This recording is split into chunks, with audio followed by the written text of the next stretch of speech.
Hello everybody and welcome to my channel. This is another one of those unplanned or unscripted video. It's a Saturday and then I have some free time, and I'm beginning to realize that my collection in G-Shock has grown quite a bit in the past few years. One thing that got me thinking of doing this video is that the comments on my G-Shock watches reviews, I get a lot of negative feedbacks from certain, I would say, cyberbullies or trolls or whatever you want to call them. Well, they will be just saying, those comments could be ranging from something very subtle or could be outright vulgar. So some of it could be like, hey, you're such an idiot, you have a small wrist, so why are you buying a watch that is too big for you? And some will say that, well, if I have a small wrist, I wouldn't buy a G-Shock myself. Oh yeah, my other extremities of my body is bigger than your wrist, or your wrist is smaller than my whistle. Things like that could go on forever. And some would say, hey man, you're an embarrassment to mankind, to have a small wrist. This is gonna be kind of a rant, if you're really not into me ranting about having a small wrist and wearing big watches. You're okay to skip this video. I don't mind. I'm not looking for popularity. I'm not looking to get revenues from YouTube's. In fact, revenues from YouTube's kind of sucks, especially you're an Asian. We get, yeah, I don't want to go into that. So what if I were to tell you that part of the reason of me having a small wrist is that I have a small skeleton structure? Well, this could be due to that I grew up in a poor family. I didn't have enough to eat when I was growing up, especially during the teenagers years, which makes my body smaller than, or my frame smaller than average people, right? Or what if I tell you that, I was born with some illnesses, and which makes me a little bit weak? Or what if I tell you that I've gone through 3 life-threatening surgery until today in my life, so maybe that could be the reason of me having a small wrist? Or it's just that I'm suffering from a condition that what you call high metabolism rate, which I burn everything that I eat. So yeah, that could be the reason. Yeah, there are many reasons, but I'm not going to disclose that to you, and what I've given you could be what I'm actually facing. It could be not. It's up to you. It's just like an example. So before you even reshame a person or you body shame a person, you do not know what is the background or what that person went through. So why do that in the first place? If you keep your mouth shut, nobody will say anything, right? And then I realized that there are among the watch lovers that have small wrist. Some people like say, I have a 5.5 inch wrist, I have a 6-inch wrist. Are we gonna shame them? No, I'm happy that people is coming forward, and then people with all wrist sizes are enjoying watches, as everybody should have the right to enjoy them. Alright, so yeah, enough for the ranting. I'm just gonna really roughly share through some of the G-Shocks, or 6 G-Shocks that I have with me. It's not a lot because I've seen people with massive collections of G-Shock. They are like true hardcore fans, and I really respect them for that. But for me, yeah, it's kind of a strange scenario for me having a small 6-inch or 15.2 centimeter wrist to go into G-Shocks. So why don't we take a closer look at some of these watches? And I've already done a full review and some not, so I will put some links in the video description below for each model that I will talk about. Alright, so yeah. So the first G-Shock that we're gonna talk about is a baby G, and I actually bought this for my wife. I cannot remember, maybe back in 2014, 2015, I couldn't really recall, because at the time she wanted like a full white watch, which is casual and sporty enough for her to wear it during the weekends, or when she's doing some light activities, I guess. So this model here, I believe it's the Baby G BGD 140-7A. Alright, so it's a baby G, but a lot of people have this perception that baby Gs are meant for ladies, but in fact, I think in some of Casio's website, I could be wrong. It's listed as a unisex model, and I've seen a lot of people, especially men, boys, wearing baby Gs. I mean, there's nothing wrong with it because there is no, saying that this is a woman's watch. And theoretically, if you have a smaller wrist, a baby G should be a better choice for you. So this one, I think it wears quite well. I haven't done a full review for this, so I'm not too sure if I'm gonna do a review. But if you think that you would like to know more about this old G-Shock model, please let me know in the comments so that I can prepare a full review video, because in this video I do not have the dimensions and all that. But I'm just gonna show you how the baby G is gonna fit. Let's say if you have a smaller wrist. So this is how it will look on my 6-inch or 15.2 centimeters wrist. It wears quite well, especially for a smaller wrist, and then if you don't mind having the word baby on your wrist. So this is how this baby G looks on my small 6-inch wrist. Frankly, I think it looks quite good proportionally on my wrist. Yes, you can wrist shame me anytime, but yeah, please see what I've talked about earlier on before this video before you do that. But G-Shocks are supposed to be big and rugged because it's kind of like a heavy-duty shock resistance kind of watch. So if it's slightly bigger, but it's not too big, I think it's still quite good. So this kind of a baby G could be a good option if you have a smaller wrist. And this is only one of the examples that I have. And you don't really have to go full white. I believe there are different colors and different more subtle design kind of baby G that would fit smaller wrists like mine, right? And moving on, we're gonna talk about this G-Shock here. This is what I believe is called the DW9052. I did a review video for this G-Shock, so I'll put a link in the description below. Well, I guess I would say this G-Shock is what started my interest or my quest in collecting the rest of the upcoming G-Shocks that I have. It was back in 2017, and then I worked with, it was my former company. I worked with them for 5 years, and as a 5 years appreciation award, they gave me this G-Shock. So it's big, if you look at it, it's really thick, it's really big, but the thing is that it wears quite good on a small wrist, because if you can see, the strap is free to drop down. Unlike most G-Shocks that we have, you have this kind of a fixed initial connection to the watch case. I think for, I would say, all, even the square G-Shocks and all that. But for this, it drops down freely, all right? But one might argue the purpose of having this kind of fixed connection is to prevent the watch from hitting the case back when it's dropping, down, right? But for this, even with such kind of free strap attachment, they have additional what you call a safety, safety cushion to protect the watch case if you were to drop it, face up. So I guess it's kind of a good design, but somehow this model is not that popular if you to compare to a regular square G-Shock. And then sometimes you can find a good deal online for this model. Okay, so before I show you how it looks on my wrist, I'm gonna adjust the camera higher so that you get a better perspective. Excuse me. So okay, so this is what I meant by it's big, but it's still wearable. If you look, I'm not sure if the perspective is showing, but sometimes if you look at it through your naked eye rather than through the camera, it will feel more fitting to your wrist. The lug-to-lug distance is actually quite okay for this piece.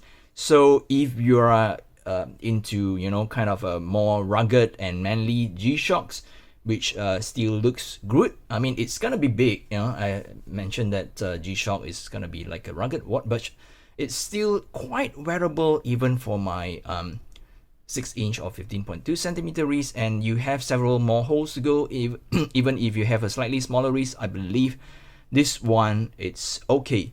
But functionality, this one comes with just a basic function. There is no world time, there is only one alarm, and yada yada. It's more like a basic square G-Shock, but in a case that it's not square.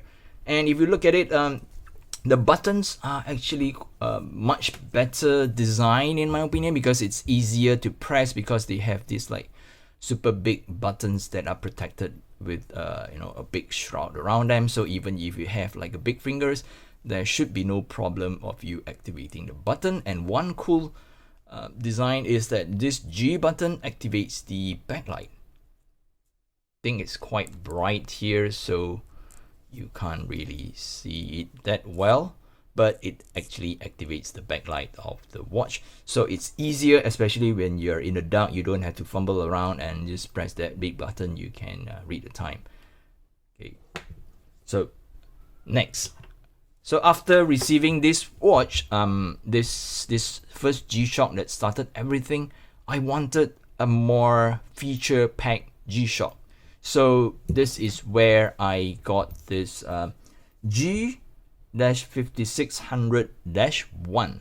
It's a more, I would say, feature-packed square G-Shock, where it comes with a solar panel. Yes, it is a solar-powered watch, and it comes with a lot of extra functions like world time and all sorts of that, and I think 5 alarms. I cannot remember. I did also a full review video for this watch, so if you're interested, links are down below. So this one, it's a traditional square G-Shock, or maybe similar to a regular D5600, but it has some extra features. And there is also a more feature-packed version of this, where they have like atomic clock syncing. I did not go into that because we do not have a sync tower here nearby in Malaysia, so I felt that it's kind of useless to get a watch that have automatic syncing. So this one, I think it's so far my best G-Shock to date, because it's feature-packed, it's solar-powered, so it's sort of like, the end of the world kind of watch, if you will. And it comes with the regular size of a square G-Shock, so it's still okay. I mean, a lot of people would recommend a square G-Shock, if you want to go with the G-Shock, but you have a small wrist and you do not want to go the baby G route. So this one is kind of a good size, and it's quite feature packed. I think I actually modded this once, and I felt that I do not want to have that steel. I modded it to have a steel bezel, and I do not want to have that heavy steel bezel on this, I would say, versatile piece. So it's kind of a piece that I would grab and go if I feel that I need to do something or something intense, So yeah, this is what I would get. And the black on black is kind of also gives a perception that it's a slightly smaller watch when it's on the wrist. Well, one problem that would have is this dangling end of it, and sometimes I can really like pull this up a bit, or like cheat a bit, like squeezing it down, so to create like a smaller loop, or I can even wear the watch looser so that I don't have this dangly end here. But that could be resolved if you were to change it to an aftermarket metal bezel, because it's bigger and you can actually push this keeper slightly up higher. We will take a look on this later on in the video.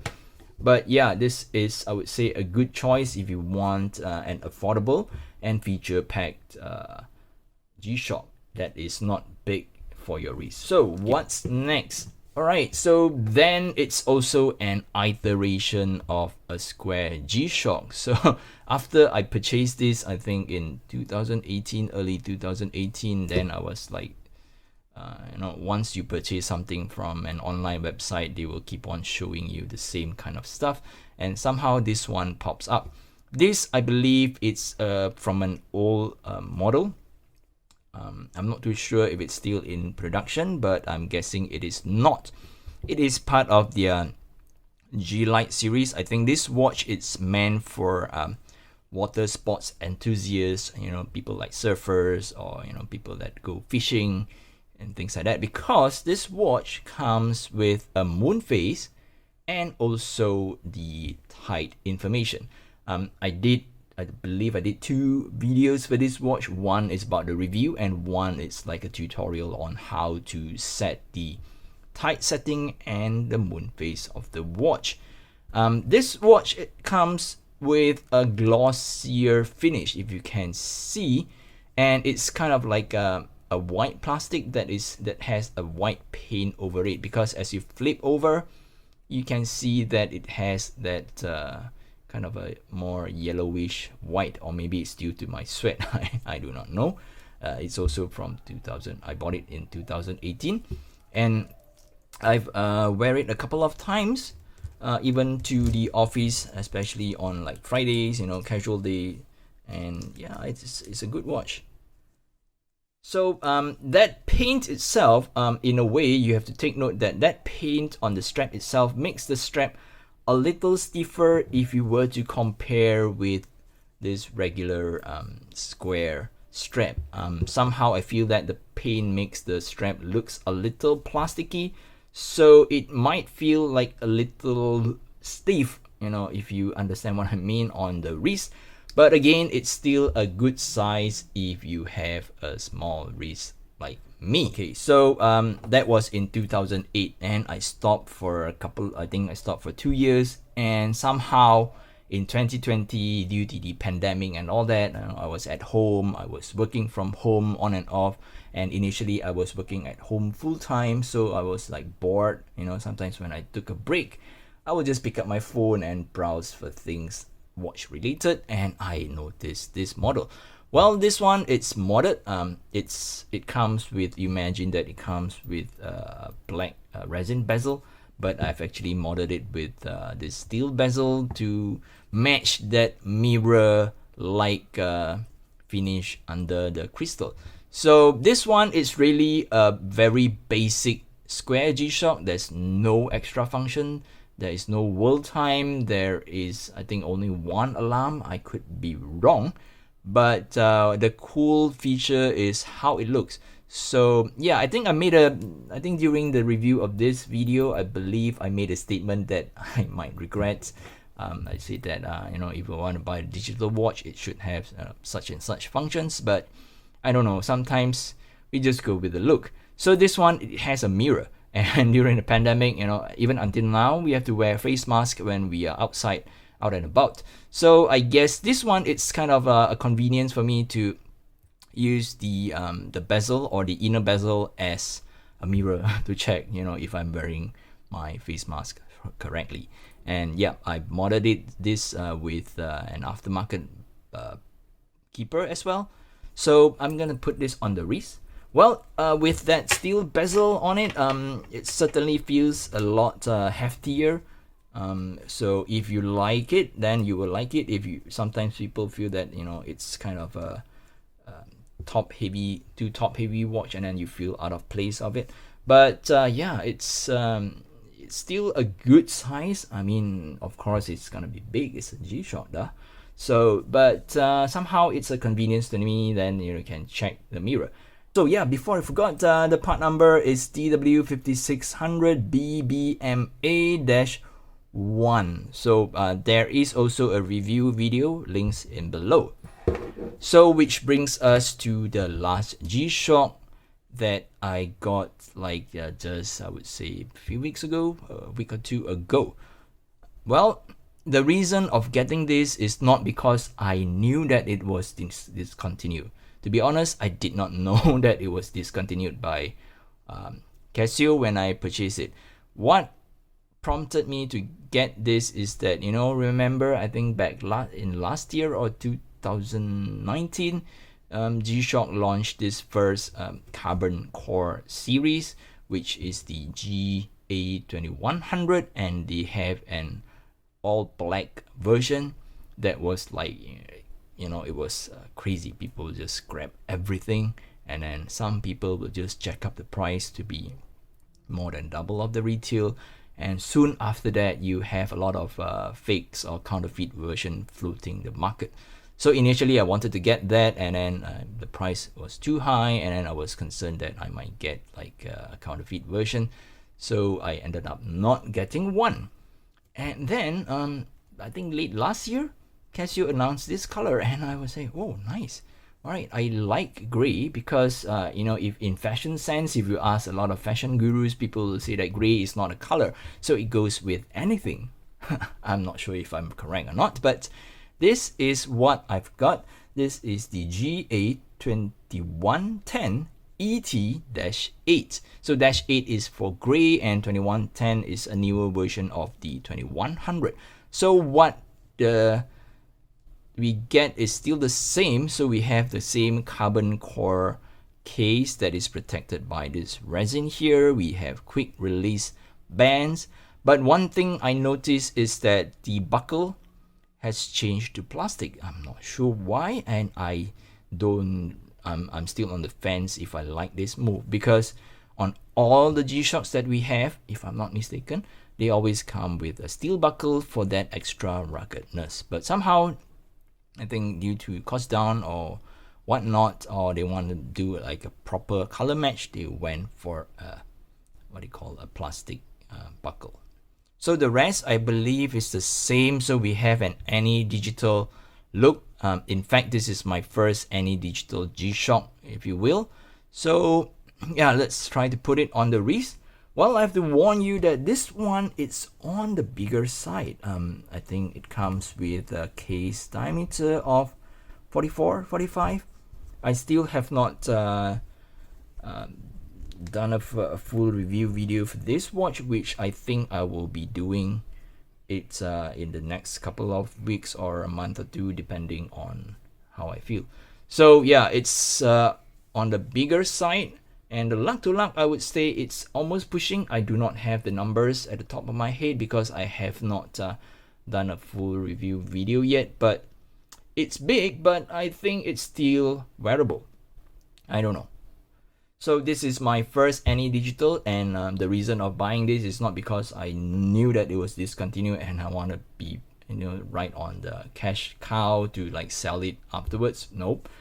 I think this is gonna be a keeper because this is my one and only any digital G-Shock. So yeah, this is to me, it's a good color. It's much more legible than the all black version, and yeah. Well, in terms of functionality, you know, it's not really that functional because that display is quite small, and sometimes the hands might block that display if you want to, like, for example, look at date, and sometimes the hand will obscure the pointers of the day of the week. But in all, in fashion sense, it's still quite a good looking watch, if you will. So yeah, there you have it, and thank you for staying with me so long if you're still watching this. So back to the question. So should you or should anybody wear a G-Shock if you have a small wrist? The question comes back, or the answer should come from you. All right, so nobody can stop you. Nobody can say that you are wrong for wearing a big watch. And G-Shocks are supposed to be big and rugged, much like a dive watch. I mean, you see people even with 5-inch wrist or 6-inch wrist wearing a Rolex Submariner. So do you call them out saying that they are stupid? No, but somehow the affordable nature of G-Shocks invited a lot of trolls and snobs to say such kind of nasty things to you. So it's all up to you. So you can see I have a small 6-inch wrist, but I still do enjoy all of these G-Shocks on and off. So I hope this one will give you a perspective, you know, whether or not G-Shocks are good for you. Should you get one? I believe if you are really a watch enthusiast, you should at least have one or at least one G-Shocks in your collection, because G-Shocks, to me, it's an icon. It has a lot of histories, you know, if you read about it, you know, I think the inventor, or what do you call it? Is it inventor? The people that the person that invented G-Shock actually dropped a vintage watch that was given to him by his late father or grandfather. I can't remember the story, and then that was what prompted him to design a watch that can, withstand drops and shocks and all that. Alright, so that's it. If you're staying on for this long, thanks for watching. Please help by subscribing to my channel. It does help me a lot. And yeah, you can check out individual reviews for the G-Shocks that I've shown. I have not done a review for this, but if I've did a video for this, I'll just update the video description below, and you can find the individual reviews for all these G-Shocks that I've shown. Alright, till then, I'll catch you guys in the next video. Stay safe and stay happy. Bye bye.